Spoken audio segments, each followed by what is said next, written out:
चारों की तरह। और आज हमारे साथ मेहमान मौजूद हैं। तौसीफ अहमद हमारे दोस्त हैं, भाई हैं, और इन्होंने भी ज्वाइन किया, लेकिन कुछ वीडियोस के लिए। और आज एक वीडियो, और उसका टाइटल है जी, India ready to beat UK for rank 1 with world's legend museum. Yogin Bharat और प्रशांत धवन की ये वीडियो है जी, और वर्ल्ड फेयर की ओरिजिनल वीडियो का लिंक डिस्क्रिप्शन में जो लाजमी, इनको भी सब्सक्राइब करें, हमें भी सब्सक्राइब करें और सपोर्ट करें। मेरा नाम है राणा मोहम्मद अली और मेरे साथ हैं नदीम इकबाल, तौसीफ अहमद। पे आप देख पाओगे एक बहुत ही इंटरेस्टिंग लिस्ट है दुनिया के सबसे बड़े म्यूजियम्स की। नंबर 1 पे आपको दिखेगा द ब्रिटिश म्यूजियम, जो ऑफ कोर्स है लंदन में। इंटरेस्टिंगली ये दुनिया का सबसे बड़ा म्यूजियम तो है साइज के हिसाब से, मगर साथ ही साथ दुनिया में बहुत से लोग ओपनली कहते हैं कि ये चोर बाजार है। लिटरली इसको कई देश, कई कंट्रीज के जियोपॉलिटिकल थिंकर्स, उसके अलावा पॉलिटिशियंस कह चुके हैं कि एक बहुत ही खूबसूरत म्यूजियम है, मगर ये एक आप कह सकते हैं क्रिमिनल साइट है, क्योंकि इतनी सारी यहाँ पर आइटम्स चोरी की हैं कि शशि थरूर साहब ने 2018 में ये ओपनली कह दिया था कि museums in Britain were thieves market for exhibits looted from the colonies. मगर फिर भी साइज के हिसाब से इस लिस्ट पर नंबर 1 पे आता है ब्रिटिश म्यूजियम। नाउ बहुत ही जल्द इंडिया इस ब्रिटिश म्यूजियम को ना नंबर 2 पे भेज देगा, क्योंकि इंडियन गवर्नमेंट ने यह डिसाइड किया है कि बहुत ही जल्द दिल्ली में बनेगा दुनिया का सबसे बड़ा म्यूजियम, युगीन भारत। जी हाँ, ये म्यूजियम भारत की 5000 सालों से भी ज्यादा जो हिस्ट्री है हमारी, जो हमारी संस्कृति है, उसको शोकेस करेगा। और इस मैसिव म्यूजियम का साइज होने वाला है 1.17 लाख स्क्वायर मीटर। एक ह्यूमंगस म्यूजियम होगा ये। और वैसे स्क्वायर मीटर के हिसाब से अगर हम कंपेयर करें ना, तो जो ब्रिटेन का ये ब्रिटिश म्यूजियम है, इसका अभी के लिए साइज है 92,000 स्क्वायर मीटर। तो जो इंडिया म्यूजियम बनाएगा ये ब्रिटिश म्यूजियम से कई गुना जरा बड़ा होगा। किसी भी और म्यूजियम से, चाहे रशिया का स्टेट हर्मिटेज म्यूजियम हो सेंट पीटर्सबर्ग में, फ्रांस का म्यूजियम हो पेरिस में, या फिर बीजिंग का जो नेशनल म्यूजियम ऑफ चाइना है, दुनिया में किसी भी म्यूजियम से कई गुना जरा बड़ा होगा। और मुझे नहीं लगता कि किसी भी कंट्री में अभी कुछ ऐसी कंस्ट्रक्शन हो रही है जो इंडिया का नंबर 1 स्पॉट जो हमको इवेंचुअली मिलेगा ये हमसे छीन ले, हमसे भी बड़ा म्यूजियम बनाकर। तो हम जो कर रहे हैं पूरी दुनिया इसको देखेगी। और हाल ही में भारत सरकार ने युगीन भारत से रिलेटेड एक बहुत ही खूबसूरत वीडियो करी थी रिलीज। मैं चाहता हूं ये कुछ मिनट्स की वीडियो है, धैर्य से ये वीडियो देखिए, you will feel proud of your own history. Bharat देश, जहां दुनिया की सबसे बड़ी स्टैचू, सबसे बड़ा स्टेडियम और 10,000 फीट ऊंचाई पर बनी विश्व की सबसे लंबी टनल है, इसी भारत देश में बनने जा रहा है विश्व का सबसे बड़ा संग्रहालय, युगीन भारत राष्ट्रीय संग्रहालय। कोई भी देश तब तक आगे नहीं बढ़ सकता जब तक को अपने इतिहास, अपनी विरासत, अपनी संस्कृति, उनके प्रति अगर वो गर्व करना नहीं जानता है। इस संग्रहालय में संकलित है हमारी युगों पुरानी गाथा। कौन थे हमारे पूर्वज जिन्होंने इस प्राचीन संस्कृति की नींव रखी, जिनके मार्गदर्शन में वैभवशाली सभ्यता का विकास हुआ, जिनके संरक्षण में ज्ञान विज्ञान की अतुल संपदा विकसित हुई, और जिन्होंने भारतीय स्वतंत्रता संग्राम का इतिहास रचा। भारत का यह बेजोड़ संग्रहालय बनकर तैयार हो रहा है 1,17,000 वर्ग मीटर के विस्तार में। इस ऐतिहासिक धरोहर के दोनों खंडों के 950 कक्षों में संकलित की जा रही है लगभग 5,000 वर्ष पुरानी भारत की अतुल सांस्कृतिक ज्ञान संपदा। क्या आप जानते हैं, युगों पहले हमारे पूर्वजों को मिश्रित धातु के निर्माण का ज्ञान था। प्राचीन भारतीय धातु विज्ञान के प्रतीक रूप ऐसे ही एक द्वार से प्रवेश करके आरंभ करते हैं भारत खंड की अभूतपूर्व यात्रा। पहुंचते हैं भारतवर्ष की प्राचीन समृद्ध परंपराओं के संसार में।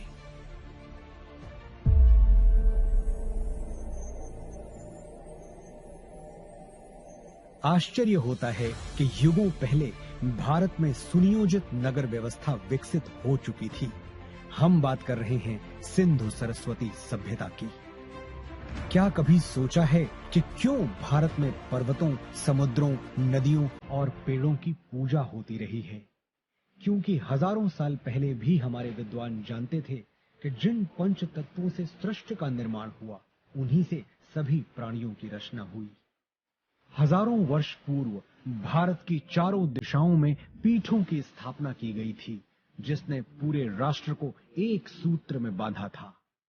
वेदों उपनिषदों में केवल आध्यात्मिक ही नहीं, राजनैतिक, सामाजिक, आर्थिक, ज्योतिष और विज्ञान जैसे सभी क्षेत्रों का ज्ञान समाहित है। यही नहीं, ऋग्वेद में त्वचा रोग विशेषज्ञ विदुषी अपाला का वर्णन मिलता है। सुश्रुत की शल्य चिकित्सा, चरक के सिद्धांत और पतंजलि के अष्टांग योग की प्रासंगिकता हैरान करने वाली है। विश्वविद्यालयों का प्रचलन भारत में 2000 वर्ष से भी पहले से था। तक्षशिला, नालंदा और विक्रमशिला जैसे अनेक विश्वविद्यालयों को पूरे विश्व में ख्याति प्राप्त थी।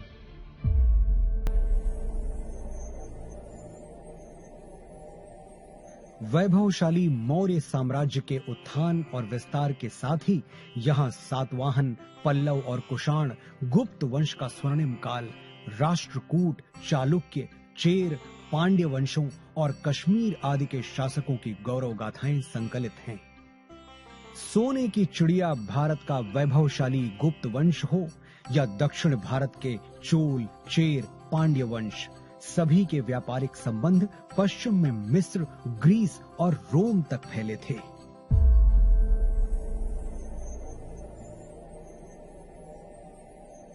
युग परिवर्तन के साथ अब प्रवेश करते हैं मध्यकाल में, जहां राजपूतों की शौर्य गाथा के साथ सल्तनत और मुगल युग का इतिहास संकलित है। चौहान, प्रतिहार, परमार, सोलंकी, सिसोदिया और राजपूत राजाओं की केवल शौर्य गाथाएं ही प्रसिद्ध नहीं थीं, बल्कि उनके संरक्षण में कला, शिल्प, संस्कृति का भी अभूतपूर्व विकास हुआ।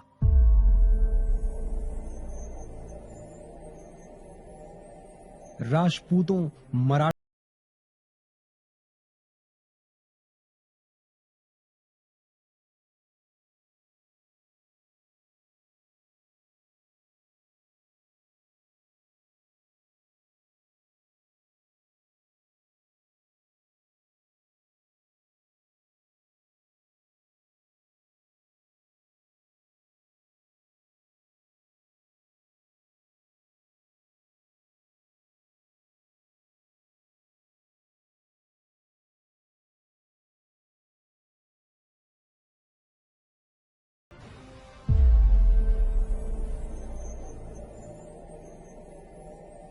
पांचवें जोन में देखिए कैसे प्लासी और बक्सर की लड़ाइयों के साथ शुरू हुआ औपनिवेशिक शासन का विस्तार। 1760 से ही देश के सन्यासियों और फकीरों ने ब्रिटिश ईस्ट इंडिया कंपनी से आजादी पाने के लिए ऐसा मोर्चा संभाला जिसे कंपनी 40 साल तक दबा नहीं सकी। और 1857 के प्रथम स्वतंत्रता संग्राम के बाद हर वर्ग के लोग अपने अपने ढंग से आजादी की लड़ाई में आहुति देने उतर पड़े। लगभग 2 शताब्दी लंबे भारत के स्वाधीनता संग्राम की गाथाएं यहाँ संकलित हैं।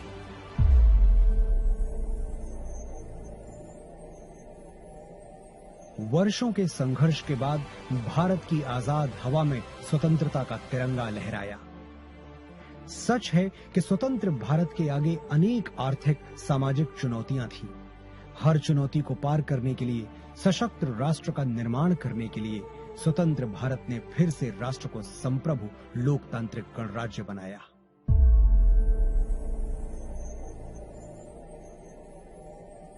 विज्ञान और प्रौद्योगिकी में आधुनिक भारत नई ऊंचाइयां छू रहा है। नई दिशाओं में नव प्रयोगों से नए आयाम तय कर रहा है। राष्ट्र को सुरक्षित बनाने के नित नए प्रयास सतत जारी हैं। रक्षा के क्षेत्र में भी भारत आत्मनिर्भर बन रहा है।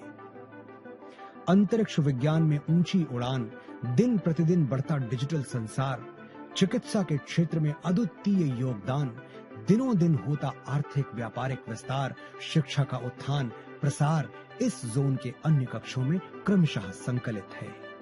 आज जब हम आजादी के अमृत काल से शताब्दी वर्ष की ओर अग्रसर हो रहे हैं, भारत के अतीत की अनमोल विरासत वर्तमान के अथक प्रयासों और भविष्य की झलकियों की कहानियां समेटे बनने जा रहा है विश्व का ये सबसे विशाल संग्रहालय, युगे युगीन भारत राष्ट्रीय संग्रहालय।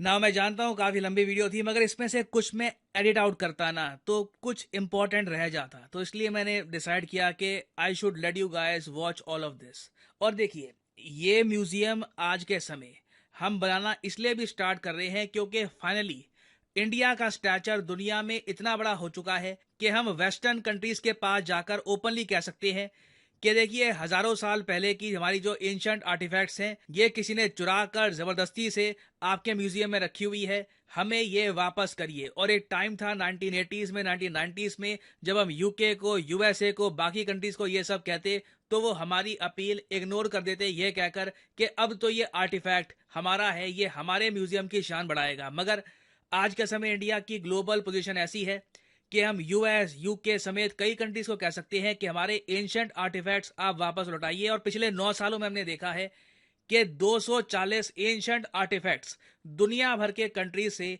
वापस भारत में आए हैं। ऑब्वियसली इनमें से कई आर्टिफैक्ट्स युगे युगीन भारत में भी डिस्प्ले पर रखे जाएंगे। और फाइनली यहाँ पे मैं आपसे क्वेश्चन पूछूंगा, आपने DSSR सैटेलाइट के बारे में सुना होगा। इसरो ने रिसेंटली ये सैटेलाइट अंतरिक्ष में लॉन्च कर दी है। आपको बताना है कि ये सैटेलाइट किस कंट्री को बिलोंग करती है। ये है यहाँ पे आपकी ऑप्शन, जापान, सिंगापुर, यूके या फिर यूएसए। कमेंट सेक्शन में करिए उत्तर। जो लोग सही आंसर करेंगे उनकी कमेंट को मैं हार्ट दे दूंगा ताकि बाकी लोग समझ पाएं कि सही आंसर क्या है। और फाइनली यहाँ पर मैं ये भी ऐड कर दूं कि अनअकैडमी का एक मैसिव डिस्काउंट स्टार्ट हो चुका है। 50% डिस्काउंट आपको मिलेगा ऑन अनअकैडमीज कोर्सेज। तो फॉर एग्जांपल, लेट्स से आप लाइफ में एक बार चाहते हैं कि प्रॉपरली यूपीएससी एग्जाम की प्रिपरेशन करनी है, तो कमेंट सेक्शन में जाइए, यहाँ पे आपको ये लिंक मिलेगा, इस लिंक पर करिए क्लिक और यहाँ पे आप परचेज कर पाएंगे अनअकैडमी का UPSC course eight 50% discount. Usually ये डिस्काउंट होता है 10% का, कुछ दिनों के लिए ये डिस्काउंट 50% का आपको मिलेगा। बट इस डिस्काउंट को अवेल करने के लिए सिंपली यहाँ पर कोड डालिए PD10 और प्राइसेस अपने आप गिरना स्टार्ट हो जाएंगे। You will be able to save a lot of money, so use the code PD10 and save money. इसी नोट के साथ ये है वीडियो का अंत। Thank you for listening, and as I always say, may the gods watch over you.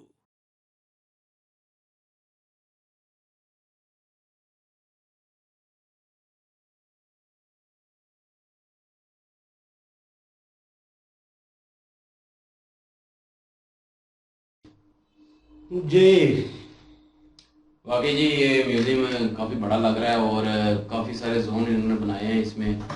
और मैं ये देख रहा था कि बाकी वो ब्रिटिश का जो म्यूजियम है वो बड़ा तो है, लेकिन वाकई उसने चोरी कर करके जो है दूसरे मुल्कों से ही लेके गए हैं। पहले इंडिया में भी थे, यहाँ से भी काफ़ी चीज़ें चोरी करके लेके गए हैं, और भी मुल्कों में थे वो वहाँ से भी चोरी की हुई है वो। और इंडिया जो है अभी अपनी इस हालत में आ चुका है कि वो उनसे मांग रहा है वो अपनी वापस। नहीं तो पहले वो मांगने वाली जो है वो हालत ही नहीं थी कि वो अपनी चीजें वापस मांगी जाएं, वो देंगे भी नहीं, और वो देंगे भी नहीं, वो ध्यान भी नहीं रखेंगे उस वक्त। लेकिन इस वक्त जो है वो इंडिया ने अपनी हालत जो है ग्लोबली जो है वो बेहतरीन की है, और उस वजह से जो है वो वापस ले रहे हैं अपनी। ये बड़ी अच्छी चीज है। और पहले क्योंकि अपना आप ठीक किया, अपने आप को इस हालत में लेके आए, तब जाके जो है वो अपनी मांगे रखी हैं। बिल्कुल। तो अगर ये पहले रखी होती तो पहले उन्होंने सुनना भी नहीं था, लेकिन इन्होंने अच्छा सोचा, पहले अपने आप को मजबूत किया, फिर जो है वो अपनी मांगे पूरी की। और लेकिन म्यूजियम की बात करें तो म्यूजियम वाकई शानदार किस्म का है। और ये बात भी बिल्कुल ठीक है ही है कि जो कौम अपनी हिस्ट्री को भूल जाती है, जो कौम अपनी हिस्ट्री से कुछ नहीं सीखती, जो गलतियां होती हैं उनसे सीखना पड़ता है, जो अच्छी चीज़ें होती हैं उनको अपनाना पड़ता है।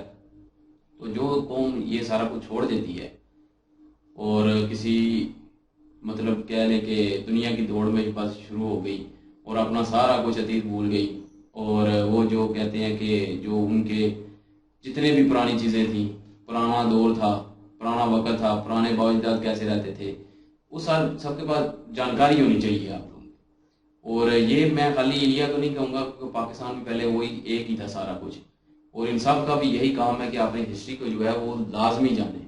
बाकी आप जो मर्जी फॉलो करें, जिस मर्जी चीज़ को फॉलो करें, मजहब को फॉलो करें, वो आप पे डिपेंड करता है, वो आपकी अपनी पर्सनल चीज़ है। लेकिन हिस्ट्री के बारे में पता होना चाहिए कि हम कहाँ से आए, किधर थे, किधर नहीं थे, हमारे बड़े क्या करते थे, बड़े कहाँ पे थे। तो वो हिस्ट्री जो है ना वो पता होनी चाहिए। और ये बड़ी अच्छी चीज़ है कि म्यूजियम उन्होंने बनाया और लोगों को जो है वो जानकारी भी मिलेगी। वैसे तो इंडिया में पढ़ाई भी जाती है हिस्ट्री, लेकिन ये है कि इस तरह म्यूजियम बनेंगे तो लोग जो है वो टूरिस्ट भी आएंगे और लोग जो है वो भी आएंगे इंडिया के, और बाहर के मुल्कों को भी पता चलेगा इंडिया की हिस्ट्री के बारे में, और इंडिया की जो भी ये सारा दौर गुजरा है पिछला वो सारा पता चलेगा इस म्यूजियम की वजह से। तो लोगों को भी पता चलेगा और लोगों को इससे सीखने को भी कुछ मिलेगा। और काफी लोग होते हैं जो पढ़ाई में सिर्फ रट्टे मारते हैं लेकिन उनको पता कुछ नहीं होता, हमारी तरह के होते हैं वो, तो इंडिया में भी काफी होंगे, फिर भी कुछ नहीं होता। तो ये ऐसी बात नहीं है कि इंडिया में नहीं होते, लेकिन ये है कि म्यूजियम देख के शायद हो सकता है कि वीडियो देख के या कुछ सामने स्क्रीन पे देख के उनको कुछ ना कुछ आइडिया हो जाए। जैसे और बता रहे हैं 3D में प्रॉपर प्रिंटिंग हुई पड़ी है पीछे, उनकी तस्वीरें लगी हुई हैं, तो हो सकता है वो वीडियो भी चल रही है 1947 हाँ, तो मीन्स के वो हो सकता है वीडियो के थ्रू, आजकल का सिस्टम हो सकता है टैबलेट हो उनके पास, उन पे वो प्रॉपर लिखा हो, पढ़ रहे हो, वो कुछ भी वो जो आपने वो देखा था संग्रहालय, वहाँ पे वो वहाँ पे भी सिस्टम था था ये सारा अलग और लेटेस्ट चीज़ है। और इस तरह बिल्डिंग काफी जो है इंडिया बना रहा है, पहले 2-3 हमने वो किए एयरपोर्ट, उसके अलावा पार्लियामेंट बिल्डिंग और उसके अलावा बैठक वाली बिल्डिंग, और अभी जो है वो म्यूजियम, बहुत बड़ा म्यूजियम, दुनिया का सबसे बड़ा म्यूजियम बन रहा है और 5000 साल पुरानी जो जितनी भी तारीख है वो सारी इसमें होंगी। और जोन बनाए गए हैं लहदा 930 इस जोन में क्या हुआ था उस दौर में, वो एक जोन बना हुआ है, दूसरा जोन, तीसरा जोन, मतलब वो तभी तो वो राजपूतों वाला दौर आया। 950 या 30 कमरे लिखा 950 कमरे थे, 950। My God. और यकीन करें देख के अच्छा भी लगा और ये अच्छा स्टेप भी है इंडियन गवर्नमेंट की तरफ से, और मजा भी आया वीडियो देख के, एंजॉय किया। जी बिल्कुल जी, वाकई म्यूजियम की ये यकीन करो अगर बंदा हिस्ट्री को देखे ना तो बहुत सी चीज़ें जो है ना ऊपर नीचे हो गई हैं। हर आदमी कुछ पढ़ता है ना किताबें, तो हिस्ट्री की बहुत सी बातें ऐसी हैं, बहुत सी चीज़ें ऐसी हैं जिनकी गलत इन्फॉर्मेशन होती है कई जगह पे। तो ये म्यूजियम होगा इंडिया में, ये वो बहुत बड़ी बात है। ये इतना बड़ा म्यूजियम है तो यकीन करें इसमें ये भी हकीकत होगी कि इसमें ज़्यादातर चीज़ें, मेरा नहीं ख्याल कि कोई इसमें झूठ हो, हकीकत पे होगा। जो भी होगी किसी चीज़ की डिटेल होगी ना तो ये वो सारी सच्चाई के ऊपर होगी। और उसके ऊपर ये भी है कि फिर तारीख में लोगों को सीखने के लिए मिलेगा कि हमारे पीछे जो 5000 जो तारीख है इसमें क्या क्या हुआ। लोग आएंगे, देखेंगे, कुछ जानने के मिलेगा।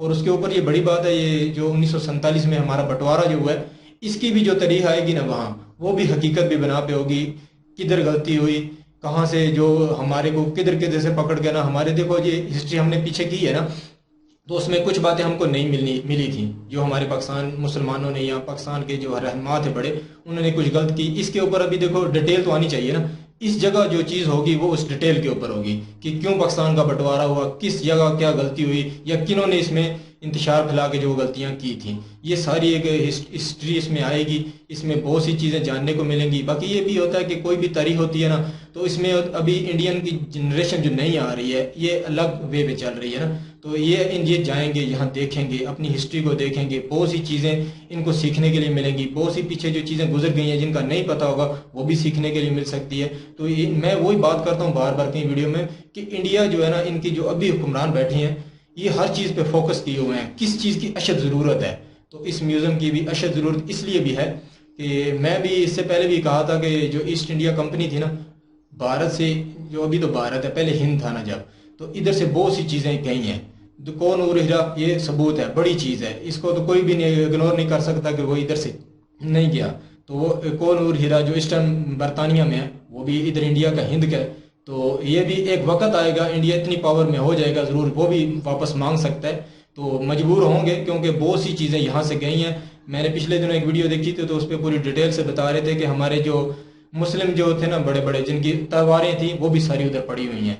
तो वही इधर से जो बहुत सी चीज़ें चोरी हुई हैं वो उधर गई हैं, तो वो वापस भी मंगवाएंगे। इंडिया अपनी तारीख को हकीकत में वो ना वहाँ रखेगा कि हमारी तारीख कैसे गुजरी, कैसे कैसे जुल्म हुए या कैसे कैसे जो तारीख में जो ना तार चढ़ाव होते रहे हैं, तो वो ज़रूर इसमें होंगे। तो यकीन करो ये वीडियो एक अच्छी थी और ये इंडिया का ये भी कदम कोई ऐसा नहीं बोल सकते, ये तारीख के लिए बहुत ज़बरदस्त है। आने वाली जनरेशन नहीं है उनको भी इसमें से बहुत कुछ सीखने के लिए मिल सकता है। तो वीडियो देख के यकीन करो बहुत मज़ा आया। सी भाई कैसी लगी वीडियो? माशाल्लाह। ले जी ये वो शायद फील करते हैं थोड़ा बहुत, लेकिन ये पहली दफा है ना, पहली दफा है, हमने इनको बोला कि ये सीखें कैसे काम होता है। बहरहाल जी इनका अफेयरेंस भी आपको अच्छा लगा होगा। वीडियो के दौरान। और बाकी यह है कि वीडियो इनकी अच्छी है, नो डाउट, और इसमें कोई शक नहीं है कि इंडिया हर तरफ कोशिश कर रहा है अपने पैर जमाने की, और ये भी एक कदम हो सकता है आने वाली जनरेशन के लिए कि वो अपनी हिस्ट्री को ना भूलें, उससे रिलेटेड रहे और उससे कुछ सीखने को मिलेगा, उनको समझने को मिलेगा, और हो सकता है आने वाली ज़िंदगी में उनको थोड़ा बहुत वो चीज़ें जो हैं वो मददगार हों कि जो वली भाई ने जैसे मेंशन किया कि वो गलतियां जो उन्होंने की हैं तो वो आप ना करें। जैसे आपके बड़े जो हैं आपको, आपके पेरेंट्स जो हैं आपको समझाते हैं किसी चीज़ पे, तो वो इसलिए समझाते हैं क्योंकि उनका तजर्बा होता है, उन्होंने एक्सपीरियंस किया होता है उस चीज़ को, तो वो आपको समझाते हैं और उसके थ्रू आपको चाहते नहीं कि वो गलती जो उन्होंने की है वो आप करें। तो ये सिंपल वे होता है, लेकिन वो समझ बड़ी देर में आता है क्योंकि जब बच्चा जवान हो रहा होता है तो वो इस सोच में होता है। आजकल की यंग जनरेशन जो है वो टेक्नोलॉजी से जुड़ी हुई है, तो उनको चीज़ें जो हैं वो इन अ डिफरेंट वे समझ आती हैं कि जैसे उन्होंने 3D इफेक्ट में आपको विजुअल करवाया, VFX दिखा के कि यार इस तरह चीज़ें होंगी, ये होगा, इंटरेस्ट होगा फलां जगह पे। तो मुझे इन रियलिटी माय ओपिनियन के इस तरह होना चाहिए कि स्ट्रेट फॉरवर्ड जिस तरह इन्होंने इसमें शो अप किया है ये वैसे ही होना चाहिए, इसी मूड में इसी हिसाब से होना चाहिए, इसमें चेंजिंग नहीं होनी चाहिए। क्यों? क्योंकि विजुअल बड़ा खूबसूरत लगा है देखने में, और जिस तरह वो गैलरी की इंटरेस्ट थी और वहाँ पे उन्होंने जितने भी उनके शोरमा थे जो पुराने वॉरियर्स हैं उनकी तस्वीरें लगी हुई हैं, उनके साथ उनकी चीज़ें जो रिलेटेड थी, उनके फैमिली मेम्बर्स हैं उनकी तस्वीर भी नज़र आ रही थी मुझे, और बैकग्राउंड पे लोगों का वो जो रश नज़र आ रहा था, पीछे जो जंगे लड़ रहे हैं वो उन्होंने दीवार पे दिखाया है। मेरे ख्याल में वो इफेक्ट होना चाहिए, वो चीज़ होनी चाहिए, प्रोजेक्टर लगे होने चाहिए प्रॉपरली। और एक और आजकल लेटेस्ट टेक्नोलॉजी चल रही है वो ग्लासेस की, VFX जो मेरे ख्याल में मेरे नाम से निकल गया, VR गेयर है मेरे ख्याल में उसका नाम। तो वो जो है वो होना चाहिए, वो आप पहन लेते हैं तो एटलीस्ट वो ऐसे फील होता है कि आप वहाँ पे खड़े हैं, और वो रियलिटी क्लासेस होती हैं। तो मेरे ख्याल में वो अगर एक्सपीरियंस हो जाएगा कि आपकी वीडियो चल रही होगी तो आप उसमें मौजूद होंगे और आपको फील हो रहा होगा अपने चारों तरफ जंग का समाओ और वो चीज़, अगर वो फील करेगा बच्चा ज़हनी तौर पे तो फिर वो मेरे ख्याल में इन्वॉल्व होगा। बाकी इंटरेस्ट की बात होती है, बच्चा किस चीज़ में ज़्यादा इंटरेस्ट ले रहा है, तो अगर हिस्ट्री से रिलेटेड जो लोग होंगे वहाँ पे वो डेफिनेटली वही लोग आएंगे।